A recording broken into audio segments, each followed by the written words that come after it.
Para pendengar, pagi hari ini kita akan berbincang-bincang dalam satu tema, yaitu berkenaan dengan sosialisasi pemanfaatan teknologi melalui aplikasi STDB. Nanti apa itu STDB akan dijelaskan oleh Pak Edi Haryadi.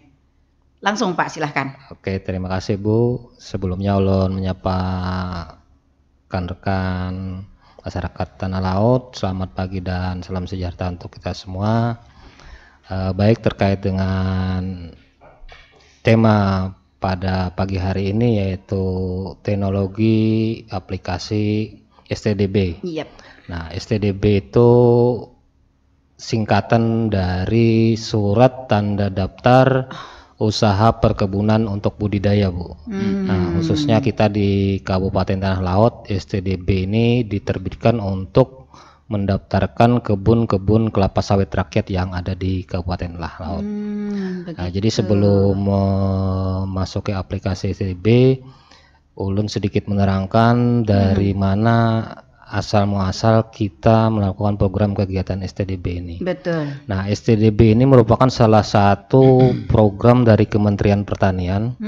Itu sesuai dengan Peraturan Menteri Pertanian tahun 2013 nomor 98, Bu. Nah, jadi mana setiap perkebunan kelapa sawit rakyat yang luasannya di bawah 25 hektar itu wajib didaftarkan melalui Surat Tanda Daftar Usaha Perkebunan untuk Budidaya atau STDB tadi. Jadi sejak 2013 sampai dengan tahun ini di 2023 itu sudah berjalan 10 tahun kurang lebih. 10 tahun, iya. Jadi itu sejarah kita STDB. Oke. Nah, lalu kenapa harus melalui aplikasi? Nah, yang sebelum saya sampaikan tadi dengan sejak 2013 sampai 2023 itu kan sekitar 10 tahun.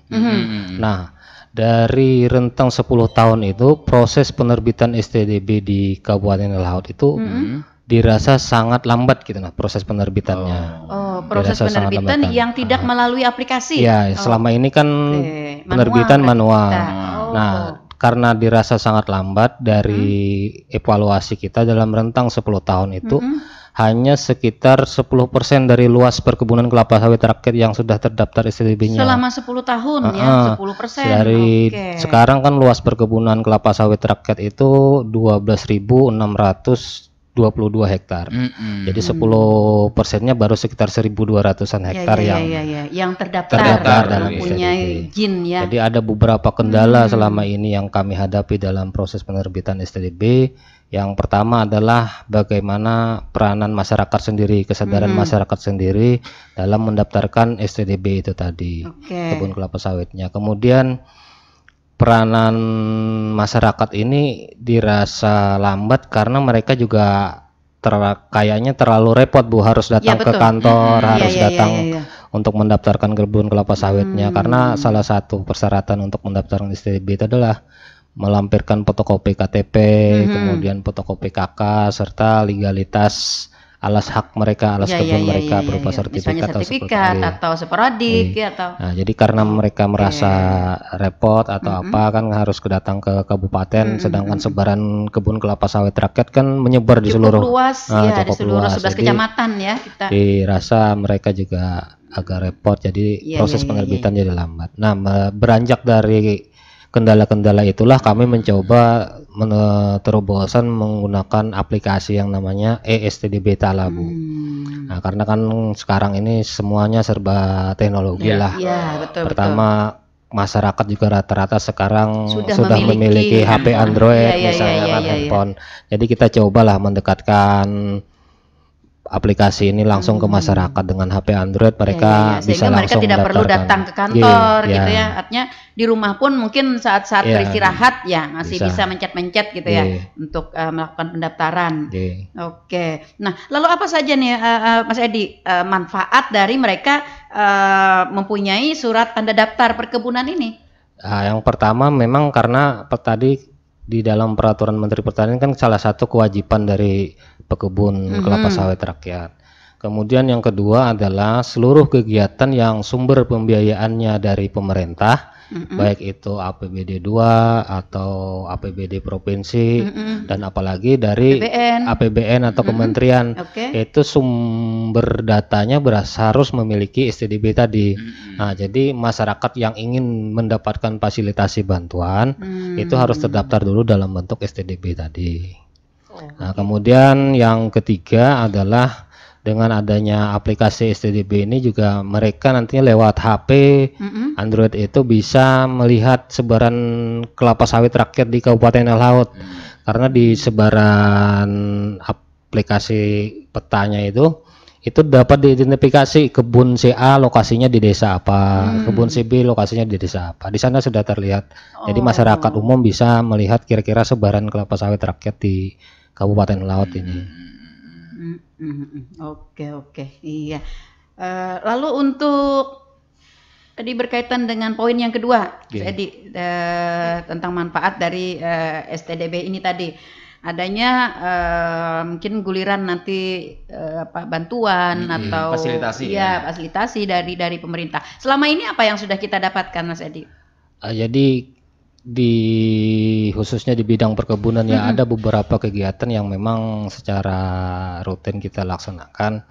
Ada yang namanya program peremajaan sawit rakyat, kemudian program fasilitasi sarana prasarana perkebunan, itu bisa bantuan benih, bisa bantuan pupuk, kemudian bisa peningkatan jalan kebun gitu. Nah, kemudian ada juga program peningkatan kualitas sumber daya manusianya, pelatihan dari para pekebun. Kemudian yang baru-baru ini juga ada beasiswa untuk anak-anak pekebun. Oh begitu. Nah, beasiswa untuk sampai anak, ke sana ya. Beasiswa untuk anak-anak pekebun ini full biaya dibantu Pak, Bu. Jadi mulai dari biaya pendidikan, biaya kos sampai mereka menamatkan kuliahnya. Itu dibantu dari Kementerian Pertanian atau BPDPKS. Oh begitu, menarik sekali ini. Iya, menarik sekali ini. Mari kita ke pasti menarik ini. Iya, makanya saya tadi mau mencari titik menariknya. Saya dapat nih beberapa titik menariknya. Nah, berkenaan dengan tentang bantuan benih, pupuk begitu ya untuk para pekebun kita. Nah, ini kalau untuk Kabupaten Tanah Laut dari sekian petani atau pekebun kita, ini sudah ada berapa persen yang sudah dapat menikmati fasilitas itu? Dari beberapa kegiatan tadi, itu untuk kegiatan peremajaan sawit rakyat yang kita mulai di 2018, itu sekarang sudah realisasinya hampir 600 hektaran yang sudah diremajakan karena program peremajaan sawit rakyat ini kan tidak hanya mengganti kebun-kebun yang sudah tua, tapi juga di petani kita ada kebun-kebun kelapa sawit yang terlanjur tertanam bibit yang tidak jelas tadi, tidak bersertifikat, paritas yang diragukan ya. Sehingga produksi mereka walaupun kelola dengan baik, dipupuk dengan baik karena bibitnya tidak jelas, begitu. Itu mereka produksinya sangat rendah. Jadi beri kesempatan kepada kawan-kawan pekebun kita yang kriteria tersebut untuk dapat mengusulkan kegiatan peremajaan sawit rakyat. Nah, di tahun 2023 kita ini sudah melaksanakan sekitar 225 hektar untuk kegiatan peremajaan sawit rakyat. Nah, khusus terkait dengan program sarana prasarana dan pendidikan dan biaya beasiswa tadi baru dilaksanakan mulai tahun ini, Bu. Oh iya, ini berarti program yang baru ya dilaksanakan dan ini bagus sekali. Saya salut ya. Jadi bukan hanya kepada para petaninya, tapi juga kepada keluarganya ya. Dalam hal ini adalah generasi penerus pendidikan ya. Iya, generasi penerus perkebunan ya. Iya, di bidang pendidikan. Ya. Sebelum lanjut nih, pemanfaatan program tadi Pak, ada bantuan benih Pak ya. Apakah dengan sarana produksi seperti alat panen atau pasca panen ada juga Pak? Ya, di sarana prasarana itu macam-macam kegiatan bantuannya. Yang salah satunya adalah benih, kemudian pupuk, pestisida kan, kemudian peningkatan jalan kebun, kemudian fasilitasi bantuan alat panen, kemudian fasilitasi bantuan angkutan panen berupa truk, kemudian ada juga fasilitasi bantuan traktor roda 4, ekskavator ada juga kesempatan itu. Jadi semua fasilitas bantuan tentu ada persyaratan-persyaratan tertentu juga kan yang harus mereka penuhi. Yang biasa mereka dapatkan harus ada persyaratan juga, Bu. Iya. Nah, dalam hal ini kalau masyarakat kita nih Mas Edi beranggapan begitu ya, para pekebun, mereka yang memiliki kebun sawit itu adalah orang-orang yang tanda kutip berada begitu. Karena kan harganya mahal kan ya. Iya, kalau ya 15 atau yang pasti punya tanah 10, dulu ya. Iya, 15 atau 10 JT satu minggu tuh di luar itu udah enteng mereka. Nah, lalu di mana nih peluang-peluangnya pemerintah kita untuk dapat membantu?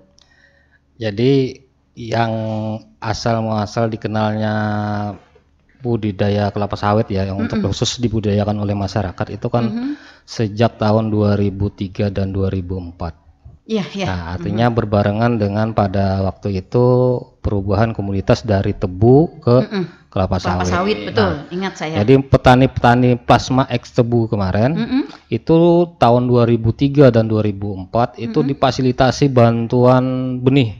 Nah, bantuan benih itu sekitar dalam 2 tahun itu sekitar 7.000 hektar dibantu kepada petani-petani kita yang luasannya 1 hektar, yang 2 hektar, atau bahkan ada yang di bawah 1 hektar. Jadi petani kelapa sawit ini sebenarnya tidak hanya dimiliki oleh orang-orang yang berada aja, yang kelihatannya kan yang orang-orang berada aja, padahal petani-petani kita yang di bawah 1 hektar, yang masih 1 hektar itu masih banyak, Bu. Nah, sebarannya di tanah laut ini. Makanya dari STDB inilah salah satu manfaat dari pemerintah daerah itu diperoleh informasi yang pertama sebaran luas perkebunan kelapa sawit rakyat berapa yang sebenarnya gitu. Karena basis kita kan titik koordinat atau peta spasial. Kemudian di dalam STDB juga diinformasikan tahun tanam kelapa sawit tersebut. Artinya kalau tahun tanam 2003 dan 2004 sekarang kan umurnya sudah 20 tahun. Artinya sekitar 4-5 tahun lagi sudah dilakukan peremajaan sawit rakyat. Harus ya. Nah, kemudian tingkat produktivitas petani kita juga dapat diketahui dengan adanya STDB tadi. Nah, dari informasi-informasi yang didapat dari STDB ini ada kebijakan-kebijakan pemerintah tadi yang harus kita intervensi kepada petani.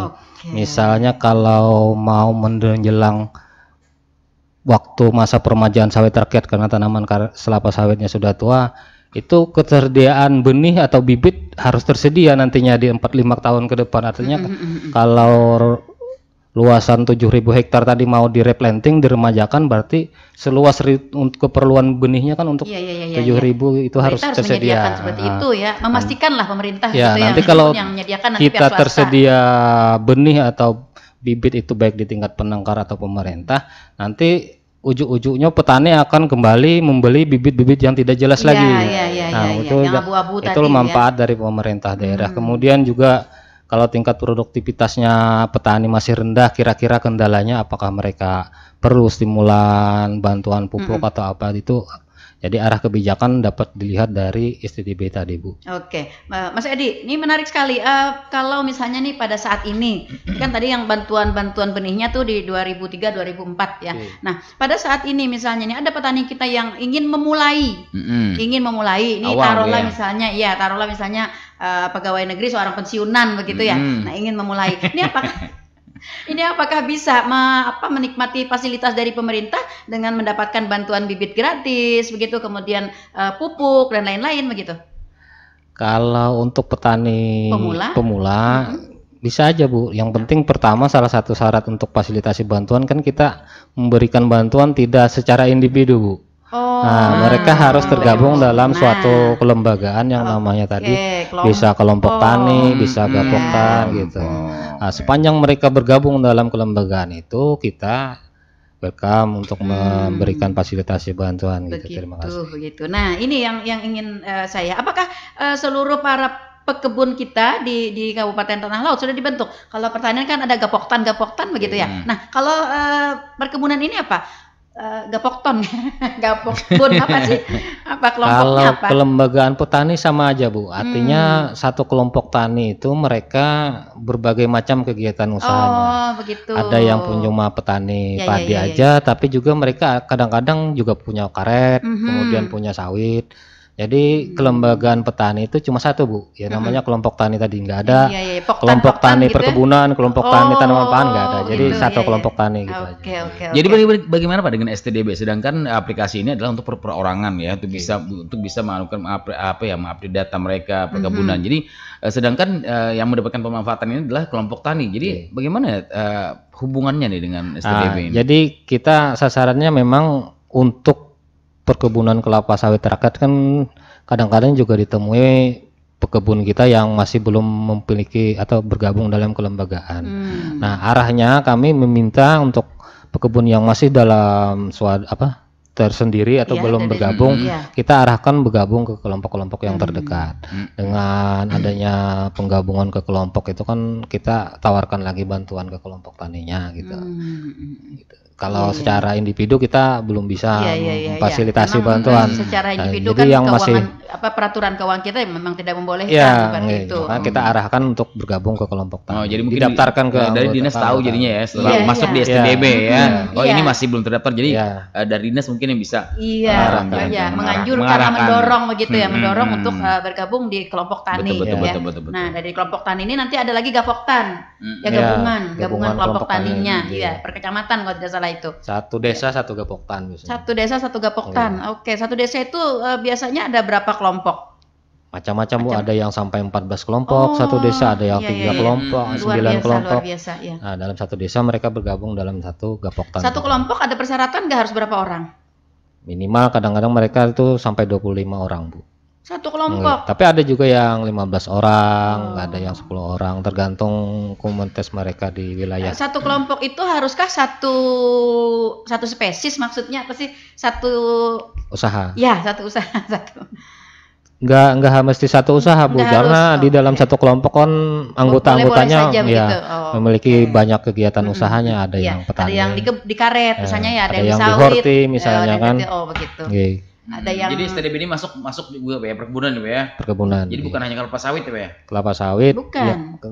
Karet juga harus STDB, tapi sasaran kita di 10 tahun terakhir ini kan khusus sawit dulu. Sawit dulu ya. Bertahap ya Mas Edi ya, supaya nanti bisa teratur ya. Oke. Nah, pencerahan dulu nih, ini ada yang bertanya juga tadi malam yang termasuk dari ranahnya perkebunan. Masyarakat kita ini masih belum yang pertanian yang mana gitu, yang perkebunan yang mana begitu. Yang perkebunan ini selain sawit, karet, apalagi nih Mas Edi yang ada di Kabupaten Tanah Laut? Jadi komoditas untuk binaan Direktorat Jenderal Perkebunan itu kan sebanyak 124 komoditas, Bu. Ya. Nah, cuma di Kabupaten Tanah Laut ini yang menjadi binaan kita itu ada 9 komoditas. 9, oke. 9 komoditas. Jadi selain komoditas prioritas komoditas unggulan itu karet dan kelapa sawit kan. Kita ada binaannya, ada kopi. Iya, betul. Kemudian ada aren. Aren atau hanau untuk gula merah. Nah, itu termasuk komoditas perkebunan. Kemudian ada kemiri. Kemudian ada jambu mente juga termasuk komoditas perkebunan. Oh, begitu. Kemudian kalau memang ada lada di sini, lada komoditas perkebunan juga. Jadi komoditas perkebunan tuh binaannya 124 komoditas, Bu. Dan ini tidak tergantung luasnya lahannya, Mas ya? Ya, sepanjang mereka ada komoditas di suatu wilayah kita. Meskipun ibaratnya nanam kopi misalnya hanya hektarannya sedikit, 2 atau 3 borong gitu. Karena kan kopi ini sekarang cukup menjanjikan. Betul sekali. Dan ternyata katanya orang di luar sana kopi yang bagus itu dari tanah laut loh, Mas. Kita kemarin pernah ikut lomba di tingkat nasional kan, mengandalkan kopi dari Pemalongan. Jenis Liberica itu kita dapat urutan kedua. Nah, iya dari kan? Segi rasa urutan kedua di tingkat nasional. Dan kebetulan di dinas kita, Dinas Tanaman Pangan, Hortikultura dan Perkebunan, melalui kepala dinas kita, sejak tahun ini ada program Catur Cita. Artinya ada 4 unggulan program yang dicanangkan oleh kepala dinas. Salah satunya adalah tanah laut sentra kopi, tanah laut rapi, tala rapi, sentra kopi. Oh, tala rapi. Iya. Jadi kita setelah karet dan kelapa sawit, kita juga akan mengembangkan nantinya kawasan-kawasan kopi. Ya. Oke. Nah, lalu untuk komoditas yang tadi 9 ya yang disebutkan oleh Mas Edi. Ada misalnya komoditas baru. Ini ada kemarin yang bertanya juga kebun kelengkeng, Mas. Apakah ini masuk perkebunan atau masuk pertanian? Kelengkeng di hortikultura, Bu. Oh. Bidang hortikultura. Bagaimana sih membedakan? Iya, membedakan. Kan satu dinas nih. Makanya itu sama-sama tanaman gitu ya. Apa mungkin nggak halo-haloan gitu di sebelah? Gitu. Kita mengacu di Peraturan Menteri Pertanian tadi, ada pembagian komoditas-komoditas binaannya kan. Ada ya khusus di bidang perkebunan tadi ada 124 komoditas perkebunan yang dibina. Jadi dari kalau dilihat dari besaran buahnya kan kopi dengan kelengkeng masih besaran kelengkeng loh. Iya, kenapa kelengkeng masuknya ke sana, si kopi masuknya sama halnya dengan kadang-kadang orang menyebut perkebunan durian iya, kan. Betul. Nah, padahal itu komoditas hortikultura, binaan hortikultura. Kadang-kadang mereka juga menyebut termasuk perkebunan kategori durian. hortikultura begitu ya. Begitu. Nah, itu yang sangat ada teman-teman kita yang baru memulai nih nanam kelengkeng. Dulunya nanam sawit, Mas. Tapi karena sawitnya sudah tua-tua gitu. Nah, dan saat ini kayaknya pasaran sawit juga agak-agak susah begitu. Nah, lalu digantilah dengan kelengkeng. Nah, tanyakan Pang katanya kalau kelengkeng ini masuk di perkebunan kah, masuk di pertanian kah? Nah, seperti itu. Iya. Kalau pertanian kan secara umum, Bu. Secara umum iya. Masyarakat kita ini lekatnya tuh Mas kalau nggak perkebunan pertanian gitu. Iya. Jadi perkebunan itu salah satu subsektor pertaniannya tadi. Jadi pertanian secara umum, di bawahnya ada hortikultura, ada tanaman pangan, ada perkebunan, ada peternakan gitu. Iya. Nah, ini dia nih ya. Makanya kalau nggak tahu tanyakan ke ahlinya ya. Kita kadang-kadang sering meraba-raba. Jadi masyarakat itu sering meraba-raba. Yang penting kebun aja ya. Yang penting tani aja gitu ya. Pertanian, semuanya pertanian atau yang berkebun aja gitu ya. Tidak ada pemilahan-pemilahan komoditas ya. Tidak ada pemilahan komoditas. Banyak nanam kopi ya, Bu ya? Kayaknya baru mau akan.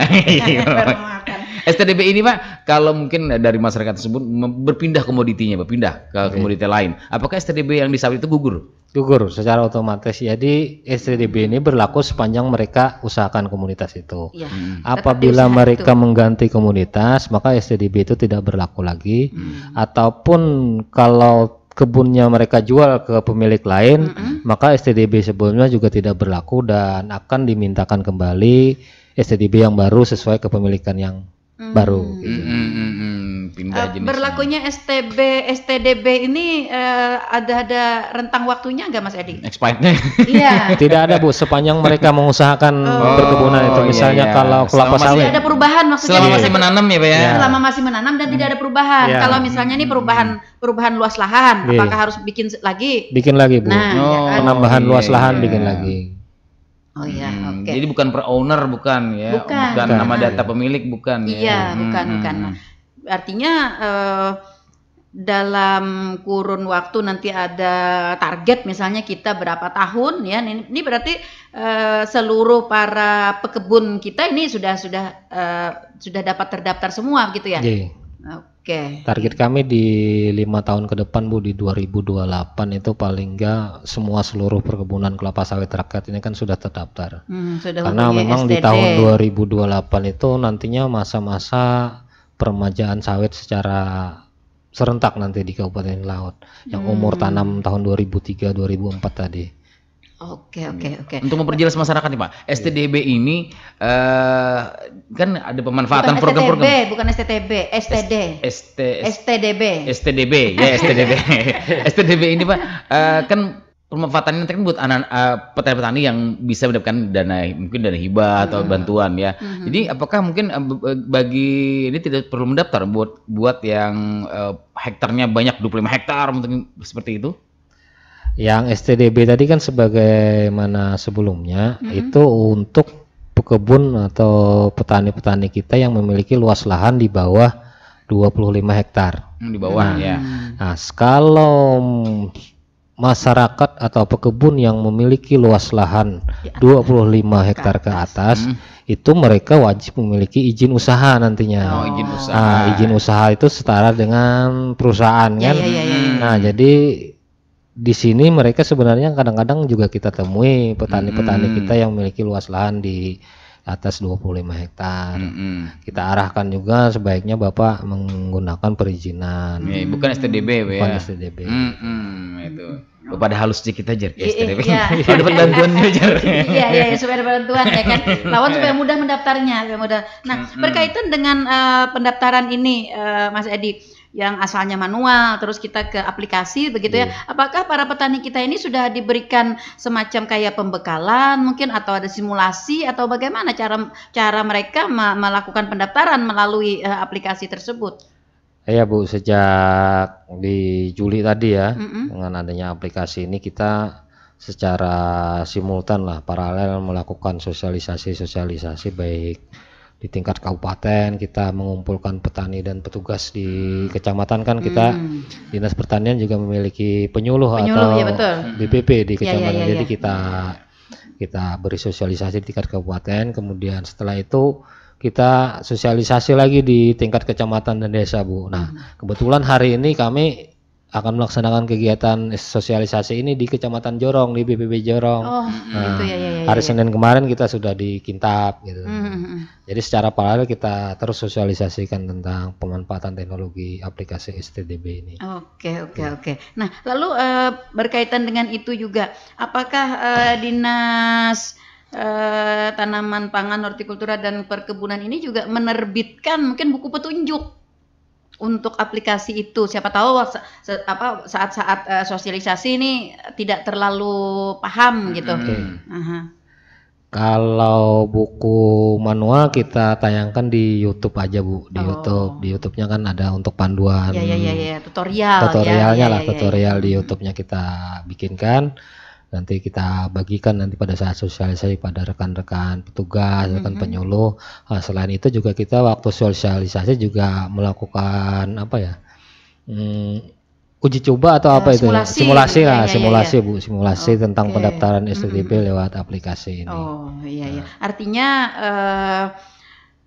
diyakini begitu ya, diyakini di atas 80% lah ya para pekebun kita dapat paham insya Allah. Karena juga di kecamatan dan desa-desa kan kita didampingi rekan-rekan penyuluh yang bisa mendampingi petani-petani kita. Ya, untuk membuka aplikasi itu. Saya khawatirnya nanti salah buka aplikasinya.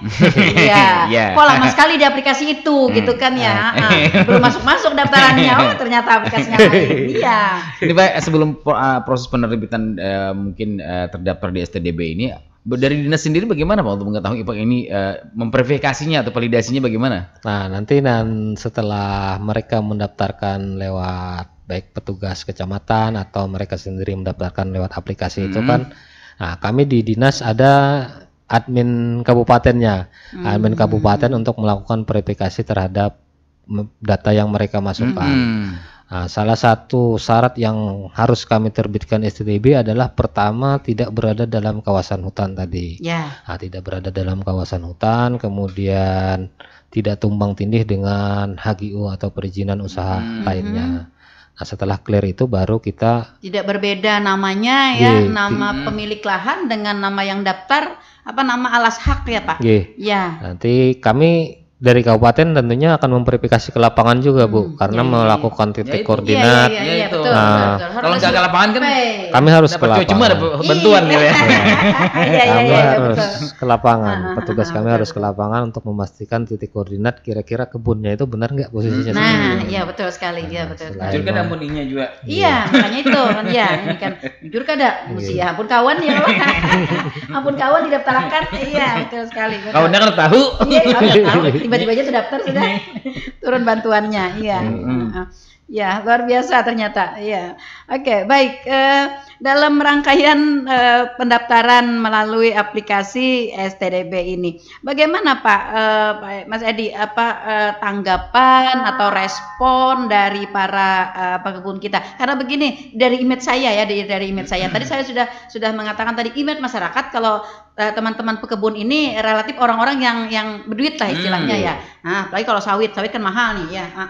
Nah, dengan adanya pekerjaan tambahan lah istilahnya ya untuk melakukan pendaftaran ini. Ada yang misalnya cuek-cuek aja atau ya nggak apa-apa juga, tidak terdaftar nanti aja atau bagaimana respon mereka nih?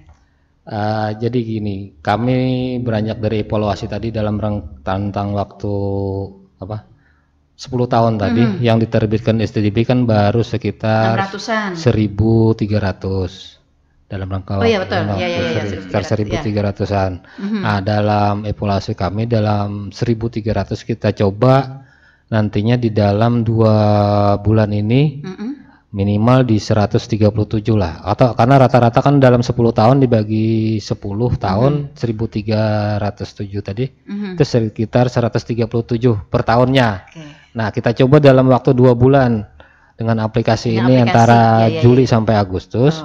Artinya selama seluas 137 rata-rata per tahun tadi kita coba aplikasikan di dalam 2 bulan ini, dan alhamdulillah target itu bisa terpenuhi di 183 hektar penerbitan STDB. Artinya dari target yang kita canangkan 137 hektar itu alhamdulillah terpenuhi dengan rentang waktu 2 bulan ini.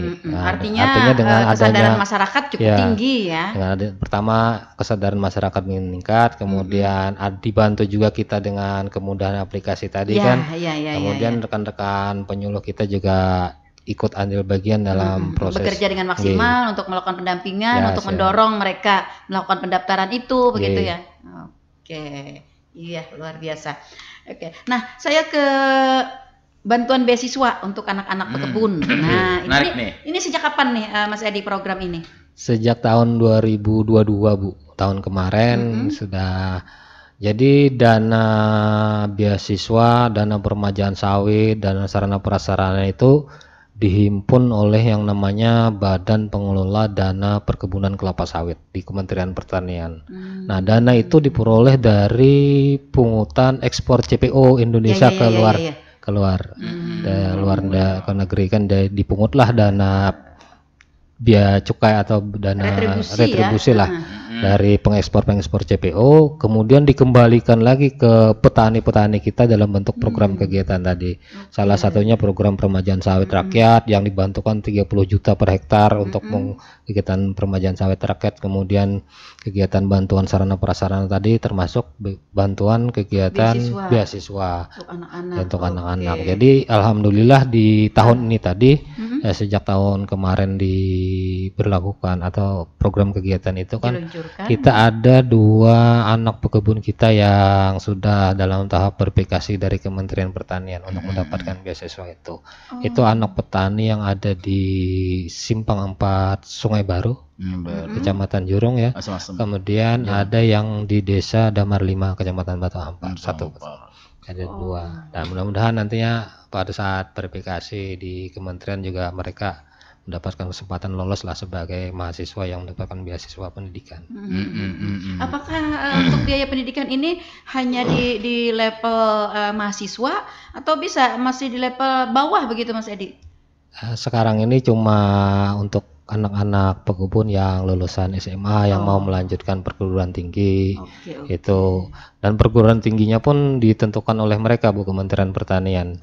Untuk D1, D2, D3 itu khusus perguruan yang menangani program perkelapa sawitan lah. Studi kelapa sawit kayak LPP Jogja, kalau SSTP sana kan. Ini dapat nih berarti sudah mata rantainya. Artinya ya pemerintah dalam hal melakukan upaya kaderisasi kaderisasi terhadap pekebun.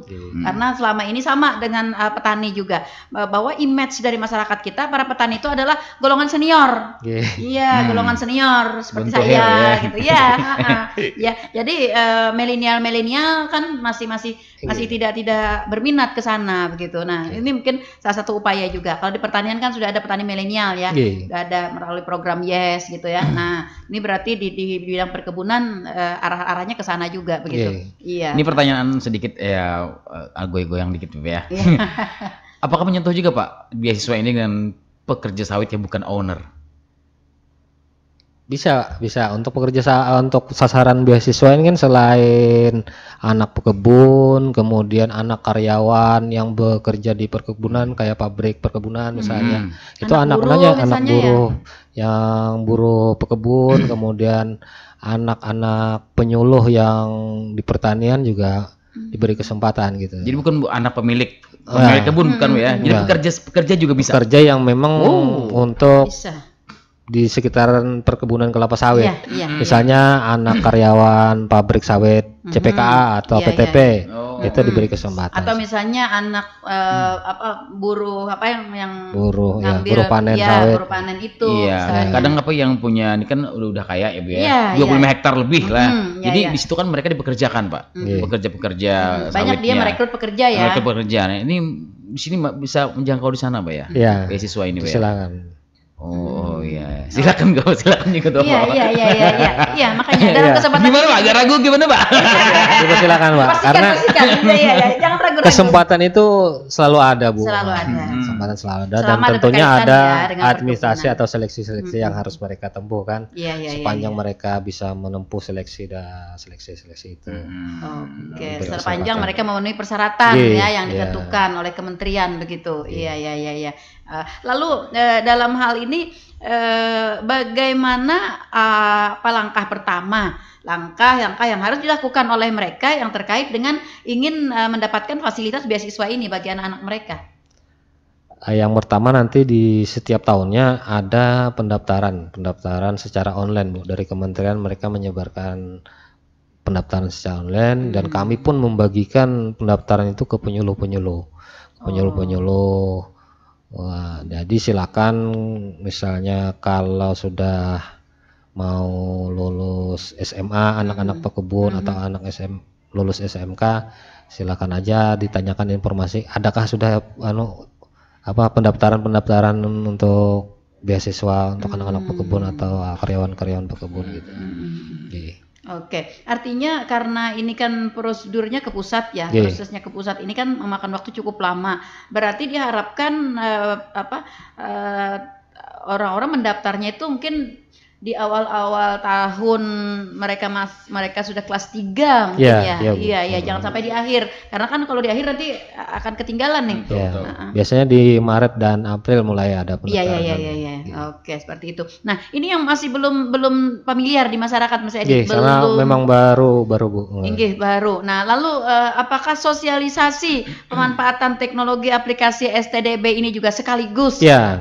Kita di tingkat kecamatan dan desa kan untuk semua program kegiatan itu selain STDB tadi kita sosialisasikan dulu program-program kegiatan kita tawarkan, kemudian menimbulkan rangsang daya tarik bagi petani, baru kita masuk ke sosialisasi STDB-nya kan. Artinya untuk memenuhi usulan program-program kegiatan sebaiknya petani melakukan STDB dulu.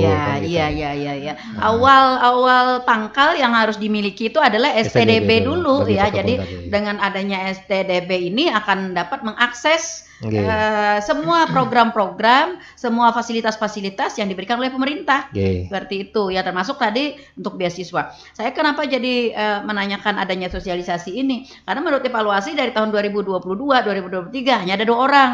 Nah, ini apa yang menyebabkan dalam kurun waktu 2 tahun tuh cukup terbatas begitu. Apakah mungkin kabupaten kota kuotanya seperti adanya ini kuota terbatas begitu dari pemerintah pusat? Yang tahun kemarin kalau pendaftarannya cukup banyak Bu ya. Cuma yang sampai lulus ke tingkat kementerian tahun ini kan cuma 2. Tahun kemarin di Tanah Laut tidak ada yang lulus.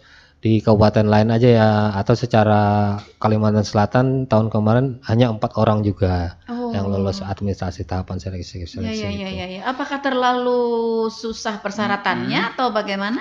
Kalau persyaratannya enggak terlalu susah, mungkin pada saat seleksinya itu mungkin kalau dibilang susah ya enggak juga, yang penting kawan-kawan anak pekebun bisa berjuang lah. Se-Indonesia Bu ya. Se-Indonesia. Sebenarnya sih memang.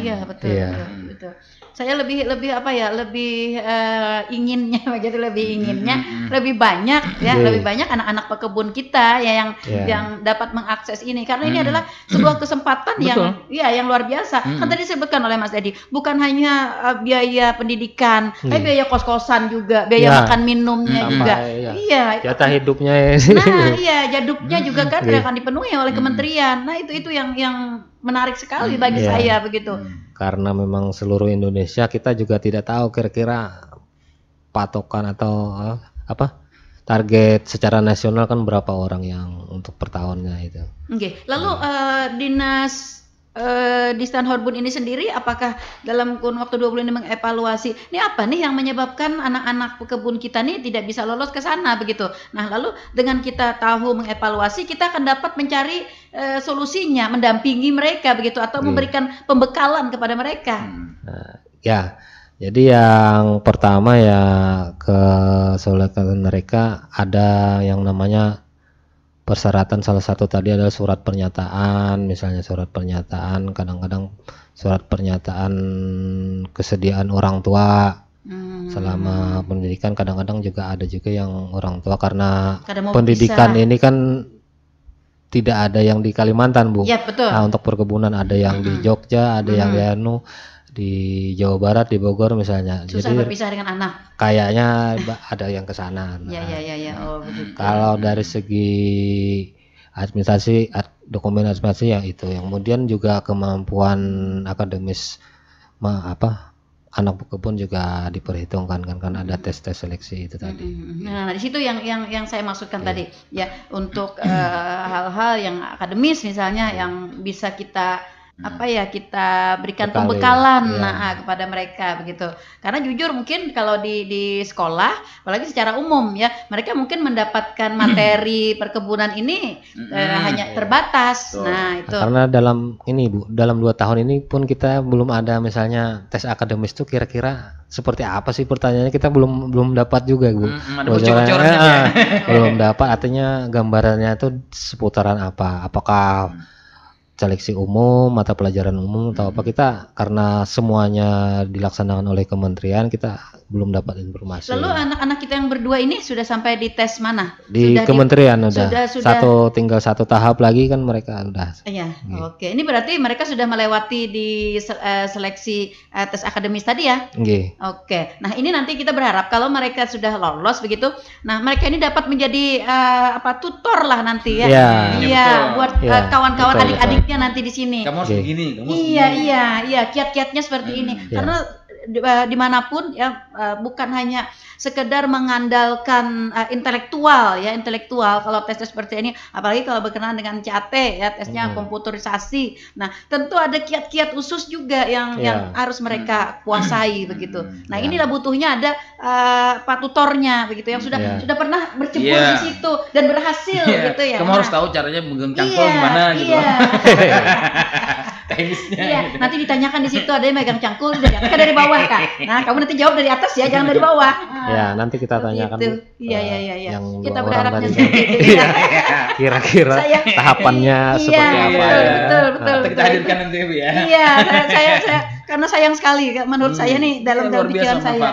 Iya, sayang sekali, dan ini kesempatan yang sangat-sangat baik ya untuk kaderisasi pekebun kita. Karena kita ini sudah terlanjur, tanah laut ini kan sudah terlanjur perkebunan sudah sangat-sangat sudah dikatakan lah kayaknya tanah laut nih kota perkebunan begitu ya.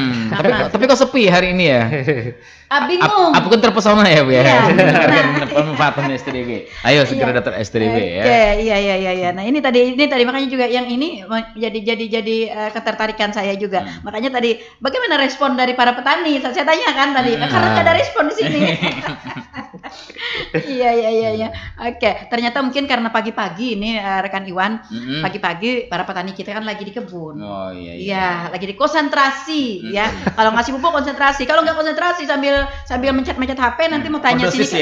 Iya, salah-salah masukin nanti pupuknya. Iya. Kita berharap ini dapat diakses oleh masyarakat kita, khususnya bagi para pekebun yang memenuhi persyaratan ya, apakah itu bantuan permajaan ya, bibit, benih, pupuk dan peralatan pemanfaatan, kemudian juga yang berharap juga jalan kebun. Kalau dulu kan ada jalan pertanian ya. Nah, jalan pertanian, sekarang ada jalan kebun. Nah, jalan kebun sawit. Makanya kemarin ada dipertanyakan Mas Edi, katanya kalau setahu saya untuk membuat jalan, melakukan perbaikan jalan sampai dengan pengaspalan itu adalah jalan yang ada rumahnya gitu, ada rumah penduduk minimal katanya ada berapa rumah begitu. Kok ini kebun sawit wara gitu kan? Iya, paham ya waranya ya. Ya, kok kebun sawit wara gitu kan? Ini di aspal gitu. Gimana ini pemerintah? Ada pertanyaannya seperti itu, Pak. Iya. Nah, karena ini kan belum memasyarakat banget juga bahwa ada program pemerintah ya terhadap jalan kebun. Iya, jalan kebun. Ada beberapa kemarin yang sudah ditunjuk oleh mereka. Ada di kawasan Bengkulu. Ya, memang sawit wara dikelilingi ya. Tapi jalannya aspal, Mas. Aspal bagus banget gitu. Alahan pada jalan desa gitu loh yang dilalui oleh masyarakat. Nah, itu jadi. Nah, ini terjawab berarti ya bagi masyarakat kita ya. Jadi ada program pemerintah. Nah, kemudian juga yang lebih penting tadi ada beasiswa bagi anak-anak pekebun. Ya bukan hanya mereka owner. Ya kan, bukan hanya owner tetapi juga pada para pekerja, baik itu para pekerja di pabrik, ya, para pekerja di kebun. Ya, anak-anak ASN yang bekerja di pertanian juga diberi kesempatan. Nah, itu dia berarti orang-orang yang berkecimpung di pertanian ya, pertanian dan perkebunan. Oke, seperti itu. Jadi ini cukup luas jangkauannya, Mas. Cukup luas jangkauannya sebenarnya ya. Jadi sayang sekali kalau hanya ada 2 orang. Betul. Iya. Di tahun-tahun berikutnya. Mudah-mudahan tahun depan lagi masih sudah banyak. Oke, baik. Ini kan Pak aplikasi ya. Biasanya kan kalau kita daftar aplikasi biasanya selesai kita mendapatkan mengikuti urutan teknisnya di aplikasi, biasanya ada mendapatkan sertifikat atau gimana. Ini kalau STDB ini ada sertifikat yang mungkin bersifat nasional, Pak? Sertifikat? Ya, STDB kan bukan sertifikat tapi surat tanda daftar ya. STDB itu singkatan dari surat tanda daftar, kayak sertifikat juga dokumennya kan, kayak sertifikat juga. Jadi di lembaran atasnya ini, lembaran mukanya ini data petani, data pemilik, kemudian di bawahnya data kebunnya, kemudian di belakangnya itu adalah data petanya, peta kebun, kayak semacam sporadik atau kan, peta lokasi ya. Iya, ada peta lokasi, sehingga STDB 1, STDB hanya digunakan untuk kebun itu aja gitu. Oke. Yang mengeluarkan atau yang menandatangani itu apakah pemerintah daerah, pemerintah provinsi atau pemerintah pusat? Sekarang lewat aplikasi oleh kementerian. Tapi yang tanda tangannya barcode-nya kepala dinas kita. Oke. Atas nama bupati kan namanya, tapi barcode tanda tangannya kepala dinas. Oke, baik. Nah, karena ini penting juga kan, Pak. Mungkin ada yang saya pernah dengar yang palm oil itu, yang sertifikat palm oil katanya. ISPO itu ya Pak ya? ISPO, apa itu ISPO Pak? Indonesia Sertifikat Palm Oil. Nah, sertifikat apa ya? Sertifikat. Berhubungan dengan STDB ini Pak? Nah, jadi sertifikat dengan STDB ini berhubungan. Salah satu syarat untuk mendapatkan sertifikat ISPO, mereka harus STDB.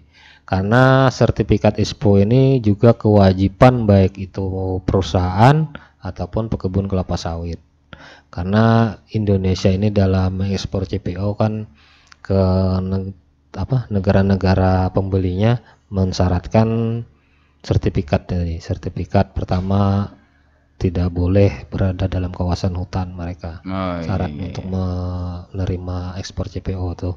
Kemudian ramah lingkungan. Jadi melalui sertifikasi ISPO lah Indonesia bisa mengekspor CPO itu. Nah, jadi kan Pak, jadinya membantu mereka dalam pemasaran artinya Pak ya, dalam buat jadi kalau buat petani yang di bawah 25 hektar ini mempunyai sertifikat seperti itu Pak? Nanti arahnya harus sertifikat ISPO juga setelah STDB, sertifikasi ISPO. Nah, melalui bantuan fasilitasi tadi, karena sertifikasi ISPO ini melalui lembaga sertifikasi ISPO dan biayanya cukup mahal. Kalau petani saya rasa tidak bisa untuk melakukan sertifikasi ISPO. Jadi adanya adalah bantuan tadi di sarana prasarana, salah satu bantuan juga untuk sertifikasi ISPO. Oke. Jadi mungkin untuk pemasaran kalau biasanya kalau punya STDB kan Pak, itu berarti orang bisa nyaman lah untuk membeli dari hasil pemasaran produk mereka. Siap. Oke. Lanjut Bu. Oke, ini ada pertanyaan. Klik ada ya. Mungkin tadi mungkin tadi sudah dijelaskan mungkin ya Mas Edi, tapi karena saya baru buka nih teman yang mendaftar STDB ini di awal kita mau berkebunkah atau setelah berjalan misalnya ada kurun waktu 1 tahun atau 2 tahun baru didaftarkan? Karena khawatirnya katanya begini, ketika di awal kita mendaftar menanam gitu tiba-tiba mati, gagal. Sedangkan STDB-nya sudah terbit. Iya. Oke Bu, jadi untuk pendaftaran STDB ini biasanya kami peruntukkan untuk kebun yang umurnya di 2 tahun. Artinya ketika dia mau memasuki fase menghasilkan sudah. Di 1 tahun lagi kan mereka tanaman menghasilkan. Oh begitu, kalau sawit itu 3 tahun ya Mas? 3 tahun. 3 tahun paling lambat lah kalau memang dikelola dengan baik. Iya. 3 tahun, artinya di umur 29 bulan setelah tanam sudah mulai belajar berbuah lah untuk kelapa sawit. Iya, buah pasir ya. Oke. Buah pasir. Ya, buah pasir namanya kan ya, kan Mas ya? Iya. Buah awal itu nah, tuh kan saya biar nggak punya kebun. Selain mungkin ada, mohon maaf tolong mungkin sebelum ada yang nggak gaptek KTP ya, untuk mendapatkan STDB ini, apakah mungkin kendalanya dari dinas sendiri, dari masyarakat? Apakah mungkin kan mereka khawatir mungkin terkena objek pajak lah atau gimana? Ada juga yang waktu kita sosialisasi bertanya itu, jangan-jangan nanti dipungut pajaknya apa gitu. Iya. Tapi itu kan juga kita tidak mengarahkan ke arah sana, tapi kita juga memberikan kesadaran lah kepada pekebunan. Iya. Tapi memang ada aturan Mas Edi. Karena kita beberapa waktu yang lalu kita talkshow dengan KP2KP. Temanya itu ada pajak retribusi untuk hasil kebunan. Iya. Itu memang kewajiban kita juga sebenarnya. Betul. Artinya kapan lagi sih kita kontribusi kepada negara gitu. Iya. Tapi untuk khusus STDB ini kita tidak ada menyangkut pautkan dengan pajak sebenarnya kan. Karena mungkin masyarakat menilai masyarakat kekhawatiran. Oke. Iya, baik. Ternyata tidak terasa ya waktu kita. Dengan adanya program pemanfaatan teknologi melalui aplikasi STDB ini, apakah untuk awal-awal biasanya kalau di awal itu kan ada kayak reward gitu, ada apa gitu. Nah, apakah dengan aplikasi ini ada juga seperti itu Mas Edi? Ya, untuk tahun ini kita masih belum ada Bu, belum ada anggaran untuk arah itu. Mudah-mudahan di tahun-tahun depan kita ada reward untuk pekebun-pekebun kita. Jadi sementara yang ini taat begitu ya. Yang sementara ini reward kami ya dengan program itu tadi aja. Program. Walaupun tidak ada reward ya, tapi pemanfaatannya luar biasa kalau kita manfaatkan sudah. Sebenarnya harus dimengerti ini. Iya, inilah harus dimengerti. Jadi mudah-mudahan nih kesadaran masyarakat kita khususnya para pekebun yang akan lebih tinggi ya untuk mendapatkan STDB ini ya. Karena di awal tadi tuh bermulanya nih kita harus megang STDB dulu. Nah, sehingga dengan adanya STDB kita akan dapat mengakses semua program-program pemerintah. Beasiswa anak ya, nah itu sudah luar biasa sekali, bukan hanya luar biasa tapi luar biasa sekali gitu ya. Oke. Iya, baik, karena waktu kebersamaan kita nih Mas Edi sudah berada di penghujung dan itu tandanya kita harus undur pamit dari ruang dengar Anda semuanya. Namun saya ingin minta closingnya dari Mas Edi berkaitan dengan pemanfaatan teknologi melalui aplikasi STDB ini. Oke, terima kasih. Mohonkan kepada masyarakat di Kabupaten Talaut khususnya bagi para pekebun kelapa sawit agar berpartisipasi, memiliki kesadaran untuk mendaftarkan kebun-kebun kelapa sawitnya di dalam bentuk surat tanda daftar usaha perkebunan untuk budidaya atau STDB. Karena dengan adanya STDB ini tidak hanya pemerintah daerah diberi manfaat dari STDB, tapi juga kawan-kawan pekebun akan mendapat atau memperoleh manfaat dari program-program yang ada di pemerintah, baik itu pemerintah daerah, provinsi atau pemerintah pusat. Dan harapan kami dengan adanya aplikasi STDB, rekan-rekan pekebun juga diberi kemudahan untuk mendaftarkan kebun kelapa sawitnya dalam bentuk STDB. Terima kasih.